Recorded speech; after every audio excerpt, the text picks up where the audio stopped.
So my point was that whenever the memory is given, whatever the physical size of the memory is given, logically it is divided into the two different parts. One part will be accessed by the odd part and one part will be accessed by the even part. So this thing we will talk in the interfacing section, that how we can proceed for memory interfacing, because this scenario will be changed here in the case of 8086 microprocessor due to this odd even concept. Okay, so in the next slide we will talk about that. Suppose we are having one 8086 microprocessor, and this 8086 microprocessor is suppose having this common lines. For example, if I am talking about the line AD02, for example, here at the input of this latch I am saying the line that is coming as a AD02, AD15, total 16 lines is there, and remaining line we can think about that A16, that is multiplex with the A19, and suppose some signal is there, for example S6, and something is here. So now come to the point on here. First we will perform, because this buses we are directly getting from this 8086 microprocessor, and then finally we will perform the demultiplexing operation with the help of this latch.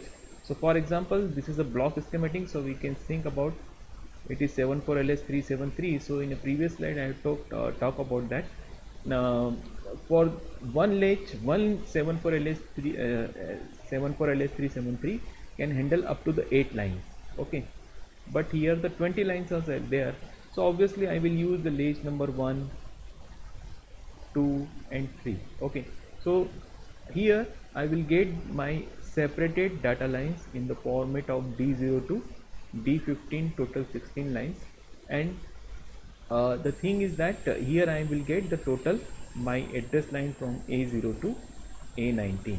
Okay, so it will depend upon the what type of interfacing concept you are using. So this interfacing concept, for example, we can take the one example is that I want to get the memory map for this one. So memory map we will definitely get with the combination of A0 to A19, but depending upon the size of this one, because this is called as a odd memory bank and this is called the even memory bank. So for example, the size of this one is 8 kilobyte. You think about it. So this shows that it is the 8 data lines. First important point is 8 data lines. So 8 data lines I have connected as D0 to D7 here, and remaining say it is also having the size of 8 bit, means again I will require the 8 data lines, so I will connect my remaining address line D8 to D15. But when I want to access this even memory bank, I want the value of A0, because for example we have seen in the previous slide that the value of A0 for the case of even addresses should be 0. So this, if you want to access this even memory bank, this A0 should be having a logic 0, low logic. Okay, if it is A0 is low, this chip select will be enabled, and finally you will get the access of this even memory bank. Similarly, when we talk about the lines D0 to D18, in a previous slide we have talked about that. This says that BHE bar that is coming from 8086 microprocessor should be having active low logic. So whenever we will apply the active low logic, this bank will be accessible. So if I am saying this BHE bar is active low, I will get the access of this odd memory bank. So you can think about this table is given on here. First we will concentrate on this one. If it says that my BHE bar is 0 and A0 is 1, means I am trying to access the odd memory bank. So it is the first, this is the second. If I am talking about the case by case basis, so this is the first case, second case, third case and the fourth case. So second case says that so here the second case is that your BHE bar is active low and A0 is active high. So this odd bank you can access on here. If we take the reverse case on here, so this is the case number 3, when the reverse of this if it is high. So in this case this E1 memory bank will be accessible. If both are 1 1, none of the bank will be accessible. And this first case we are talking about, that if suppose some data is available on here, some data is 8-bit data is available. So when you want to access both the banks, for example odd memory bank and even memory bank, so these conditions that the odd requires this BHE bar as active low, and in fact this even says that A0 should be low. So if we are putting this A0 and BHE bar as a 0 0, we can say both the bank can be accessible. If both the banks are accessible, you can get not the 8-bit data, you will directly get the 16-bit data. Okay, if 16-bit data, then 16-bit data is equivalent to 1 word. So this possibility is also feasible. So in the next slide I will talk about the whole conclusion about that. You can think about that they have divided the word and the byte basis. So you know that the word is called as a 2 byte, equivalent to the 2 byte means the 16-bit, and byte is called as 8-bit. 1 byte is equivalent to 8-bit. Okay, so you can think about that when the operand is byte, sometimes they are talking about the word. Okay, so we have already seen that when we want to access this E1 memory bank, it says the A0 should be active low and BHE bar should be active high. In the case of this odd, and we are talking about the byte, this should be 1 and 0. You can think about, you just come to the back slide and then you just check it here with the help of this diagram.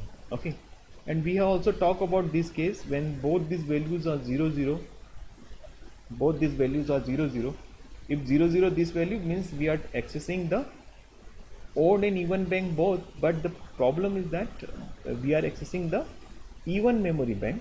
Okay, even memory bank, because what will happen that when you apply A0 equal to 0, this even memory bank will be enabled, BHE bar is also enabled, but the thing is that you will get the data on both the lines D0 to D15.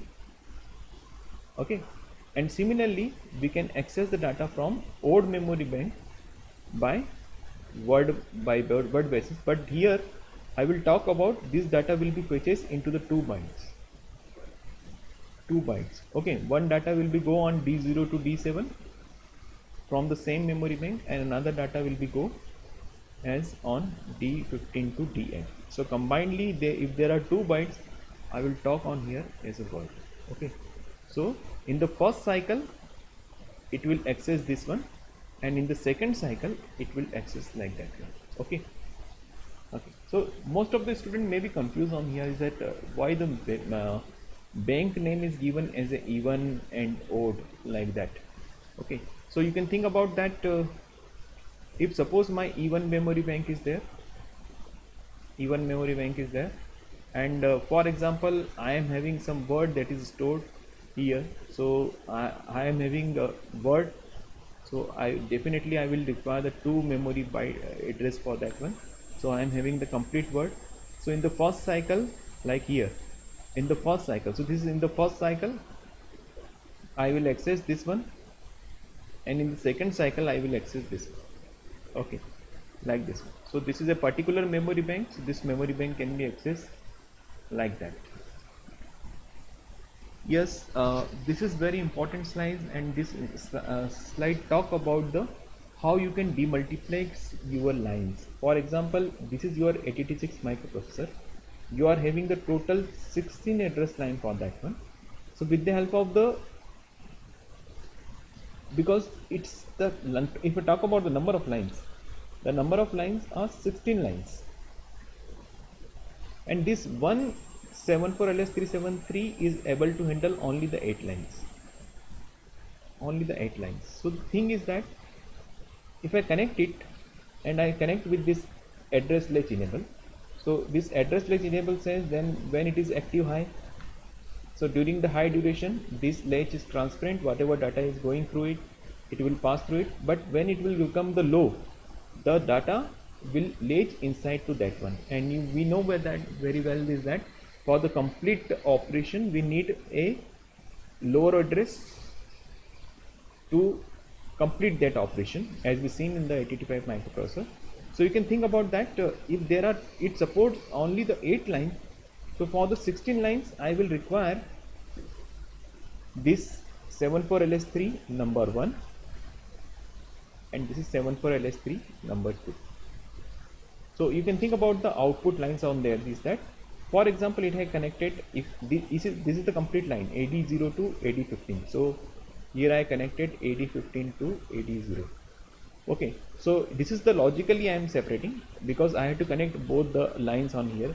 So suppose 8 lines, 8 pins I have connected with this one, remaining 8 pin I have connected this one.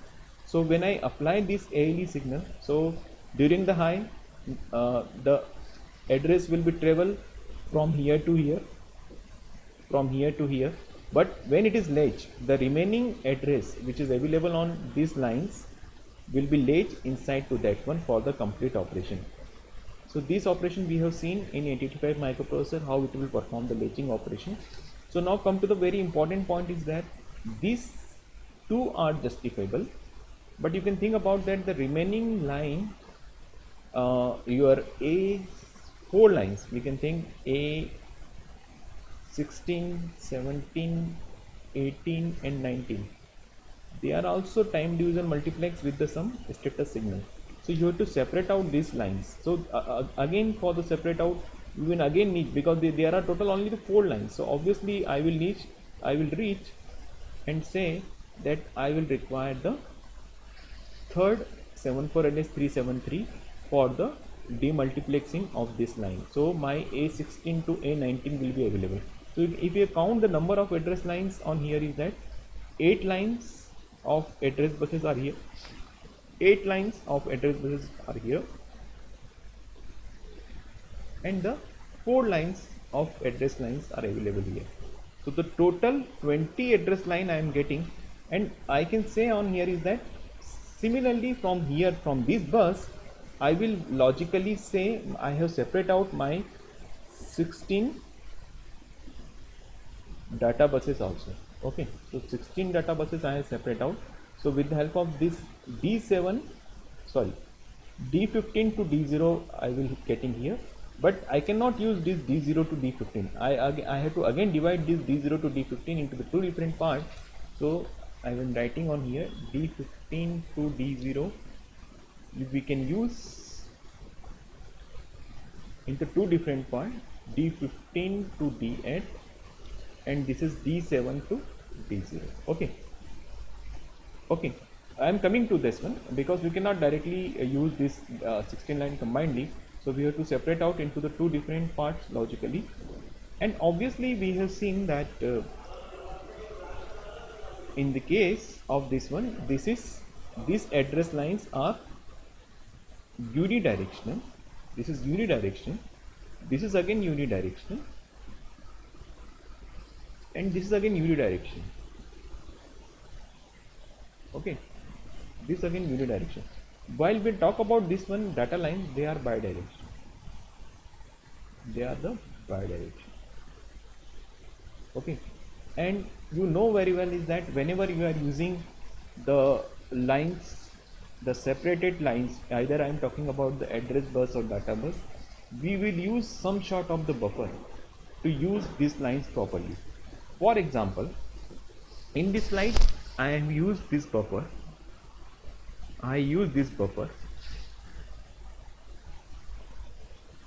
So this says that I am doing the I am doing something for the data buses. So the come to the point on here is, for example, I have combinedly used this one AD0 to A15 on here, and I separate out my data buses D0 to D7. Well, definitely earlier I will use some sort of the latches, obviously, and this latch will separate out, for example 74LS373 I will use on there. So this will give me the separate address bus and data bus. So further, if I want to use this data buses efficiently, I will use the two short of the buses, buffers. So this says that this buffer is having the two pins. One pin is called enable pin, one pin is called dir pin. So I am writing this 74 LS245 is having the two different pins. The first pin is called EN bar. So the proper movement of the data in either direction. So the proper movement of the data in either direction, I have to enable this one. Now come to the point on here is that if I am not giving the active low signal, my data will be prohibited to travel in the either direction, either in the input direction, in the output direction. And the thing is that the direction of data is controlled by the dir pin. Okay, so you know that dir is connected with the one type of pin is called dt oblique r bar. So dt is called as a data transmit,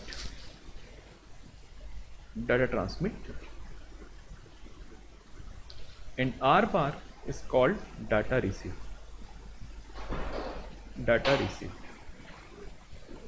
Okay, so data transmit is that whenever this microprocessor want to transmit the data through this buffer to any outside world, then it is called the transmission. So in this case, I will say my enable bar pin should be in the active low position, and this dt oblique r bar pin should be in a active high direction, in an active high position. So my data will be transmitted from whatever the content that is available in any accumulator or any register. It will transfer to the outside of either to the memory or any IO port, like that one. Okay, so this is the case of data transmission. Similarly, I am writing this is the case of data transmission. Similarly, for data reception, we will go, condition says that enable bar should be in an active low position and dt oblique r bar should be go in a active low position. So in this case, my 86 microprocessor will be able to receive the data from any outside world. So this dt oblique r bar play very important role for data buses.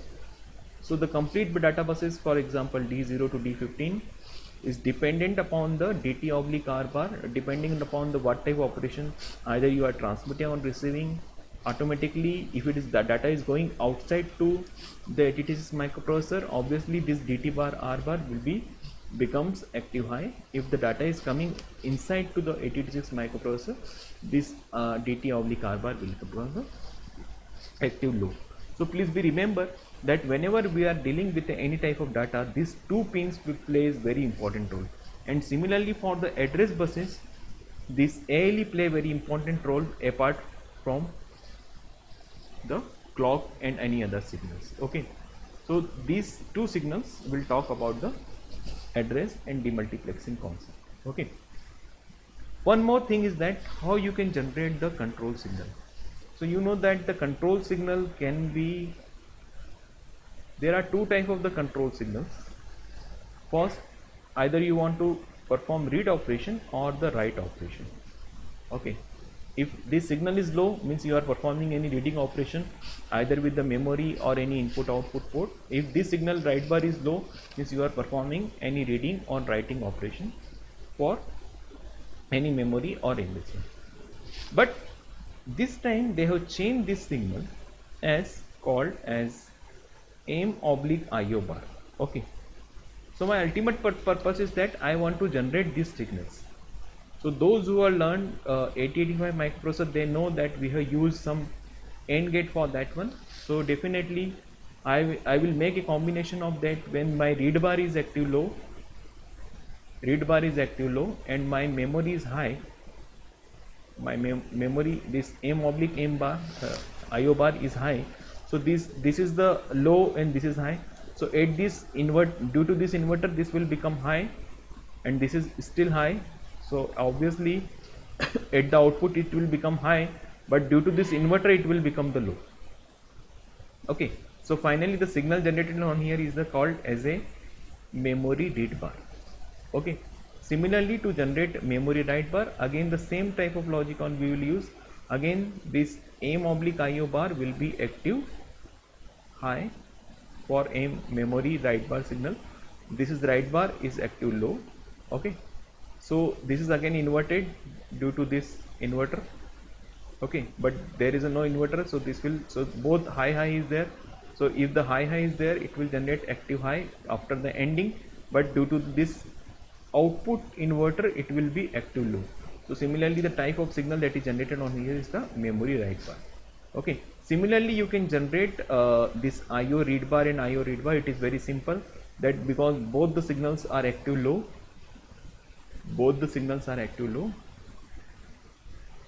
so this will generate the active low, because inverter and inverter will cancel each other, and similarly active low and active low, so it is active low. So this is IO write bar. Okay, similarly if you don't want to use this type of the gates provision, you can proceed for the 328 decoder. And you know very well is that how you can use a 328 decoder, because we have connected aim oblique IO bar read bar like this one. So for example, if I am talking about this Y1, so Y1 says that what is the Y1? So Y1 says 001. So if I am saying this is corresponding to the Y1, so I will say this is A, B and C. So the point on here is that I have connected my IO oblique aim bar here. So this aim oblique IO bar, so this is says that aim oblique IO bar. So or we can go like this, aim oblique IO bar is there. So if you connected my BC, because oh sorry, this is LSB. Okay, fine. So this, if this is LSB, so this is C, B and A, because it is LSB here, and this is MSB. So it says that when this line is 1, when this line is 0, so this line is 0 means I am talking about the IO.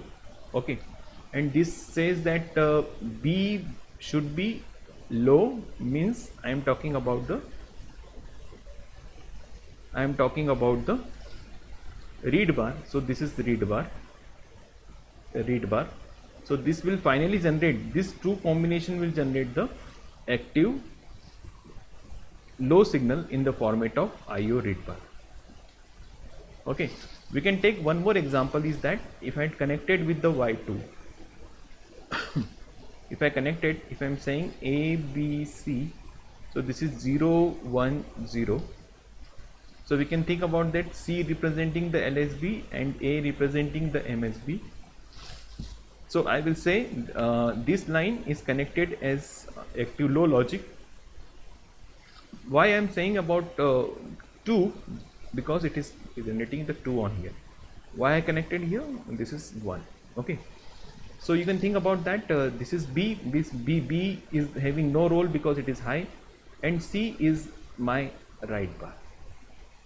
So this is for IO, this is for the IO, this is for, so final signal that is generated is a IO write bar. So in this way you can generate the control signal, but in the most of the cases, in the 90% cases, we will use this type of logic to generate the control signal. And when we will perform the interfacing, this control signal will play a very important role to access the data. Okay, so after the memory map generation or the memory address generation, you have to take care about the data, and you can receive or fetch any data with the help of this one. So again the same thing, only the difference is that how you can use this data enable also with this one. So data enables that whenever you want to receive or transmit any data, you should take up care about the DNP also. Okay, so just look into this. So at the last I want to say, I have taken this lecture from these two books, 8086 microprocessor and its application by Nagurkani. It's also good book, you can refer it also. And this is our textbook that we are referring as Ray and Gurjandi. So remaining thing we will talk in the next lecture. Thank you so much.